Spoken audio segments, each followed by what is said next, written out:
पर अभी ये संज्ञा समाप्त नहीं हुई है। अब हम जानेंगे नाउन और केस क्या है। केस क्या है? एक वाक्य देखिए, John threw a stone.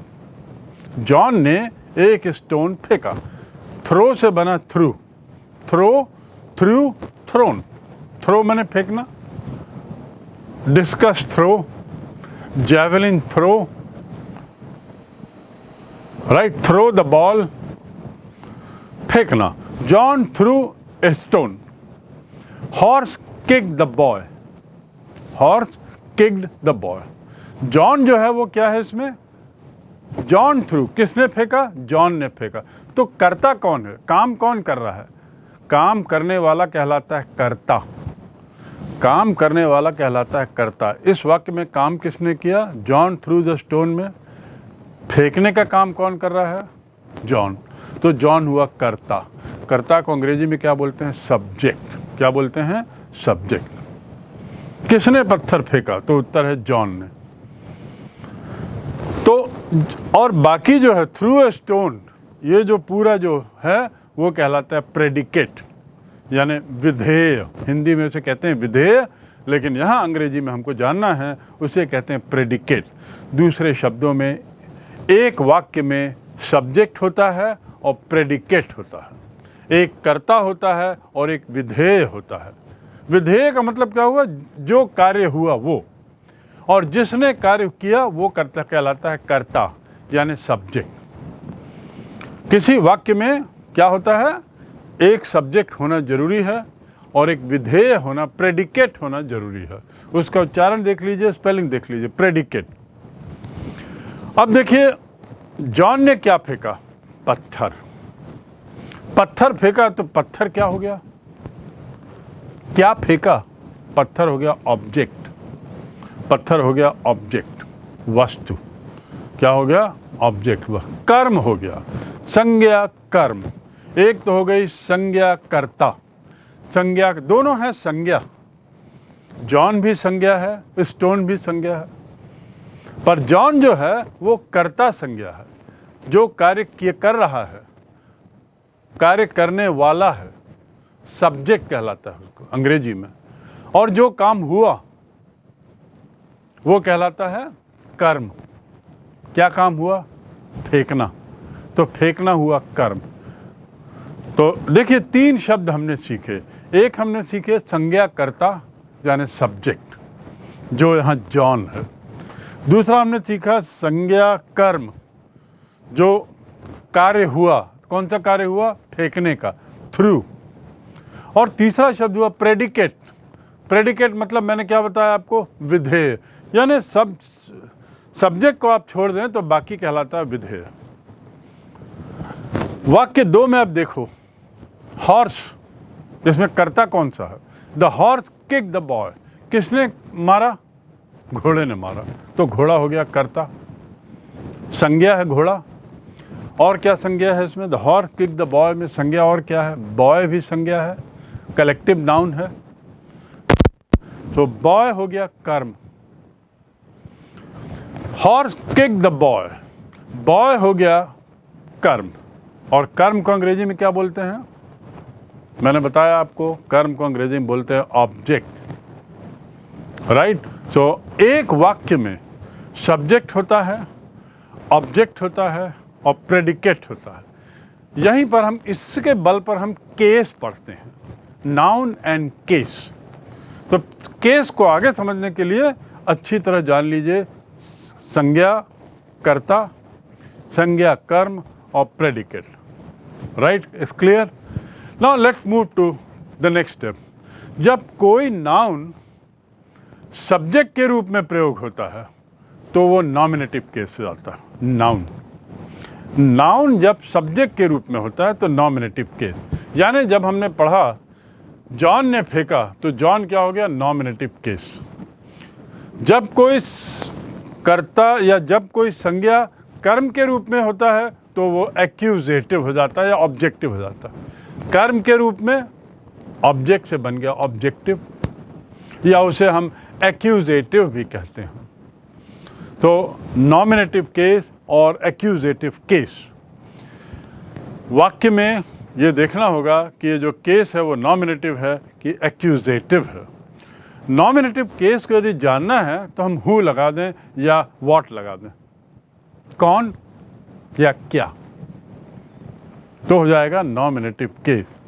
Nominative case में हम क्या लगा दें, हु या व्हाट, सवाल पूछ लें तो उत्तर आ जाता है। जो उत्तर है वही क्या कहलाएगा, नॉमिनेटिव केस। और ऑब्जेक्टिव केस जानने के लिए हम whom लगा दें, who threw stone on whom, who threw stone on whom, who kicked whom। देखिए एक वाक्य, who kicked whom, तो who का उत्तर क्या हुआ, हॉर्स, तो हॉर्स नॉमिनेटिव हो गया। और whom मतलब किसको, whom यानी किसको, किसको मारा, बॉय को, तो बॉय क्या हो गया, एक्यूजेटिव हो गया, राइट। तो आपने जल्दी से समझ लिया कि नॉमिनेटिव केस और एक्यूजेटिव केस क्या है। अब देखिए एक और चीज़ जान लो, जानने के लिए तो अभी कई चीज़ें हैं, पर इस केस के संबंध में अगली चीज़ जो आपको जानना है, प्रीपोजिशन के बाद आने वाली संज्ञा ऑब्जेक्टिव केस होती है। The book is in the desk, desk objective या एक्यूजेटिव केस में है क्योंकि प्रीपोजिशन से नियंत्रित है। कौन सा preposition, in, the book is in the case, in क्या है, प्रीपोजिशन। ये सारे शब्द हम आगे और सीखेंगे जब हम टाइप्स ऑफ स्पीच की बात करते हैं, पार्ट्स ऑफ स्पीच की बात करते हैं, शब्द भेद की बात करते हैं, तो 8 ढंग के शब्द भेद हैं, noun, pronoun, adjective, verb, adverb, preposition, conjunction और इंटरजेक्शन, 8 हैं। तो एक एक करके हम पढ़ेंगे, पर इसका अर्थ ये नहीं कि आगे जो पढ़ेंगे जब तक उसको ना पढ़ लें तब तक उसका उपयोग ना कर पाएँ, उसके बिना ऐसा संभव नहीं हो पाएगा आप अध्ययन कर पाएँ। इसलिए थोड़ा थोड़ा दिमाग में समझते जाइए। प्रीपोजिशन इन प्रीपोजिशन है, में, तो प्रीपोजिशन के जो बाद आता है वो क्या हो जाता है, accusative. Hari broke the window, Hari broke the window, यहाँ देखिए क्या तोड़ा, विंडो, किसने तोड़ा, हरी। द विंडो वॉज ब्रोकन, ये हो गया सब्जेक्ट, विंडो क्या हो गया, subject, the window was broken. अब ये विंडो पहले वाक्य में ऑब्जेक्ट था और दूसरे वाक्य में सब्जेक्ट था, ऐसा क्यों हुआ। ये वही नॉमिनेटिव केस और ऑब्जेक्टिव केस का उदाहरण है। वाक्य बनाने की शैली से वही शब्द एक वाक्य में नॉमिनेटिव केस है और एक वाक्य में ऑब्जेक्टिव केस है। Hari broke the window, the window was broken by Hari, पर यहाँ पे विंडो क्या हो गया, सब्जेक्ट हो गया, जो ऊपर के वाक्य में क्या था, ऑब्जेक्ट। तो हम ये देख सकते हैं कि संज्ञाओं का जो रूप है वो नॉमिनेटिव और एक्यूजेटिव यानी कर्ता कारक और कर्म कारक दोनों में समान होता है। दोनों जगह विंडो हमने यूज़ किया, दोनों ही जगह, एक जगह वो कर्ता कारक है, नॉमिनेटिव है, एक जगह वो कर्म कारक है, एक्यूजेटिव है, लेकिन दोनों का रूप एक ही है, राइट। अब देखिए, तो इतना समझने के बाद नॉमिनेटिव और एक्यूजेटिव और प्रेडिकेट, सब्जेक्ट और ऑब्जेक्ट, हम थोड़ा सा तुलना करें। थोड़ा देखिए क्या है, Ram gave a ball, Ram ने क्या दिया, एक बॉल दिया, राम गेव ए बॉल। अब अगला वाक्य क्या है, राम गेव हरी ए बॉल। पहले वाक्य में नाउन कौन कौन से हैं, एक तो राम है और दूसरा बॉल है। राम व्यक्तिवाचक संज्ञा हो गया, पर्सनल नाउन, और बॉल कलेक्टिव नाउन। दूसरे वाक्य में देखिए, राम गेव हरी ए बॉल, इसमें कितने नाउन हैं, 3 नाउन हो गए, राम भी है, हरी भी है बॉल भी है। तो 3 नाउन हो गए। इन दोनों वाक्यों में बॉल जो क्रिया है वो गेव का ऑब्जेक्ट है। राम गेव ए बॉल, क्या दिया? बॉल दिया। व्हाट? बॉल। और दूसरे में Ram gave Hari what? A ball, Hari को दिया है। तो हम कह सकते हैं कि दोनों में गेव का ऑब्जेक्ट है क्या? बॉल। दोनों में गेव का ऑब्जेक्ट है। गेव क्या है? गिव का पास्ट टेंस, यानी क्रिया है। गिव की क्रिया है, उसका जो ऑब्जेक्ट है, उसका जो कर्म है, वो क्या है? बॉल। एक में डायरेक्टली बोला गया है, एक में इनडायरेक्टली बोला गया है। तो गेव का जहाँ इनडायरेक्ट है वो इनडायरेक्ट ऑब्जेक्ट कहलाएगा। बस आपको इतना याद रखना। Do not go, you need not go beyond this in this matter, but all you should know is that nominative case and objective case, and then you have a comparison. Ram gave a ball and Ram gave Hari a ball. In both, for gave, for the word gave, who is the object or what is the object? Ball. But Hari जो क्रिया gave का जो यहाँ पे है वो अप्रत्यक्ष कर्म यानी इनडायरेक्ट ऑब्जेक्ट हो गया। एक डायरेक्ट ऑब्जेक्ट और एक इनडायरेक्ट ऑब्जेक्ट। डायरेक्ट ऑब्जेक्ट क्या था? बॉल। इनडायरेक्ट ऑब्जेक्ट क्या हो गया? हरि। राइट।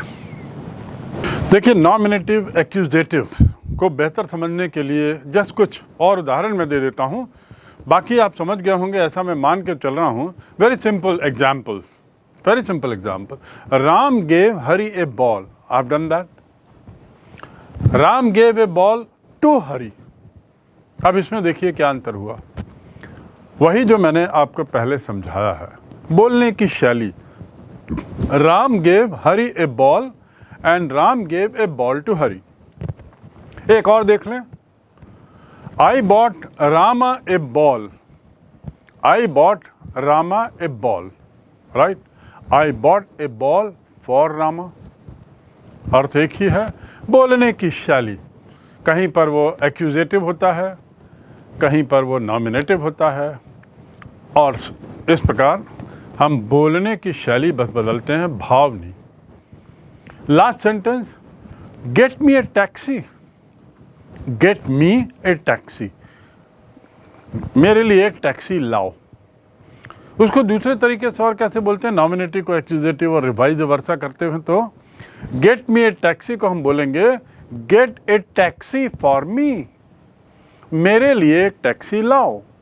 फॉर माने के लिए, तो गेट मी ए टैक्सी और get a taxi for me, just it's a change of case, nothing else, right. Now let us come to the next example, and that is let's see one example. This is Ram's umbrella. Umbrella मतलब छाता, छतरी को umbrella बोलते हैं। This is Ram's umbrella. अब देखिए, राम के बाद एपोस्ट्रॉफी लगा है और एस है।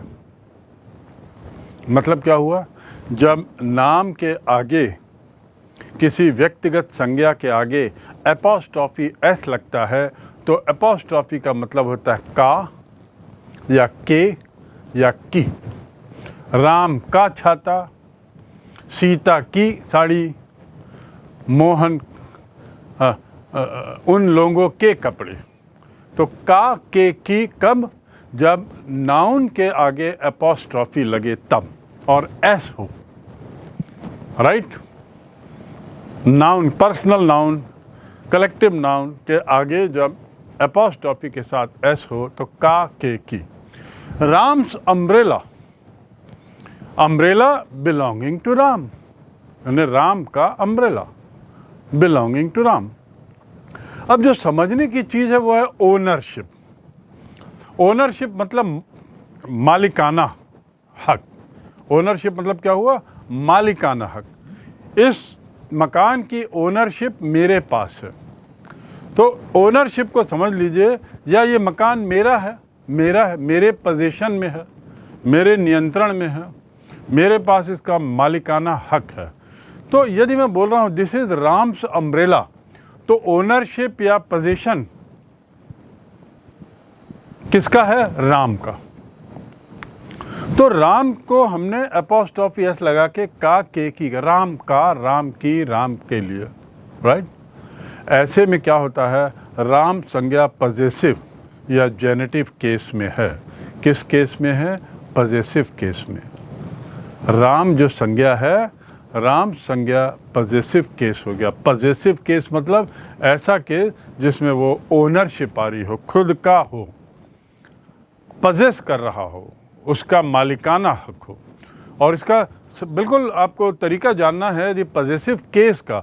अभी हमने नॉमिनेटिव केस की बात की, ऑब्जेक्टिव केस की बात की, या एक्यूजेटिव केस की बात की। अब एक पजेसिव केस की बात कर रहे हैं। पजेसिव केस में राम का, सीता का, इंडिया का, फुटबॉल का, पर लाइव नाउन, नाउन हो और व्यक्तिगत संज्ञा हो, या group of people, group of animals उसका हो, लिविंग का हो। तो इसको जानना है तो सवाल आप पूछ लीजिए, पजेसिव को यदि जानना, सवाल पूछ लीजिए हुज, यानी किसका, किसका मकान है? मेरा। तो मेरा मतलब पजेसिव केस हो गया। मोहन का, तो पजेसिव केस हो गया। मेरा मतलब ये सर्वनाम में हो गया, जो हम आगे पढ़ेंगे। पर नाम लेना है तो राम का। तो राम का मकान है जानने के लिए सवाल क्या होगा, किसका मकान? तो किसका को अंग्रेजी में क्या लिखते हैं? Whose, WHOSE, whose. Whose house is this. इसका जो उत्तर होगा वह उत्तर किस में आएगा? पजेसिव केस में। तो नॉमिनेटिव आपने समझ लिया, ऑब्जेक्टिव केस आपने समझ लिया, एक्यूजेटिव और possessive. Whose umbrella, Ram's umbrella. Possessive case जो है वो, हाँ, पजेसिव केस अधिकार दिखाता है। राम का उसमें अधिकार है, इस मकान पे मेरा मालिकाना हक है, मेरा अधिकार है। लेकिन ज़रूरी नहीं है कि हमेशा अधिकार बताए। पजेसिव केस का अर्थ ये नहीं है कि हमेशा अधिकार दिखे। इस बात को आप ख्याल रखेंगे। एक उदाहरण या कुछ उदाहरण देख लें। ए मदर्स लव, एक माँ का प्यार। अब देखिए यहाँ एपोस्ट्रोफी एस है। ए मदर्स लव, एक माँ का प्यार। यहाँ पे अधिकार वाली बात नहीं है कि प्यार जो होता है वो केवल माँ का ही होता है। दूसरे शब्दों में, my dear friend, what I am trying to say is, in most of the cases possessive case means ownership. Possessive case मतलब अधिकार, पजेसिव केस मतलब पजेस करता है, अपने पास उसका हक है। But there are many examples where it does not show the possession. ऐसे भी उदाहरण हैं जिसमें पोजेशन जरूरी नहीं है उसका अर्थ अधिकार हो, बल्कि कुछ और अर्थ हो जाता है। जैसे मैंने बताया, ए मदर्स लव, माँ का प्यार, एपोस्ट्रोफी एस। शेक्सपियर्स बुक, या हम लिखें मैथिली शरण गुप्त बुक, या हम लिखें कालिदास बुक। अब कालिदास में तो एस है, अब उसमें एपोस्ट्रोफी एस लगेगा तो क्या होगा? कालिदास बुक। तो वहाँ पे उसका अधिकार, ऐसा नहीं। शेक्सपियर्स प्लेज, प्रेसिडेंट्स स्पीच, राष्ट्रपति का भाषण, उस पर उनका मालिकाना हक का यहाँ इशारा नहीं है। यहाँ पे इसका अर्थ ये मत समझिए कि वो मालिकाना हक या अधिकार की बात कर रहा है, का की बात कर रहा है। राष्ट्रपति का भाषण। Sohan's school, Sohan apostrophe S school, Sohan's school मतलब सोहन का स्कूल। तो ये कुछ उदाहरण हैं पजेसिव केस के। तो वी हैव डन केसेस। अब ये केसेस क्या हैं थोड़ा सा हम जान लें, उसमें से पजेसिव केस को कैसे बनाते हैं। पजेसिव केस बहुत कॉमन है, बहुत उपयोग में आता है। अंग्रेजी भाषा में पजेसिव केस का उपयोग बहुत होता है। आपने बहुत बार देखा होगा एपोस्ट्रोफी एस, तो ये वही उसका उदाहरण है। जैसे boy's book, king's crown, father's shoes, पिताजी के जूते, फादर शूज, राइट।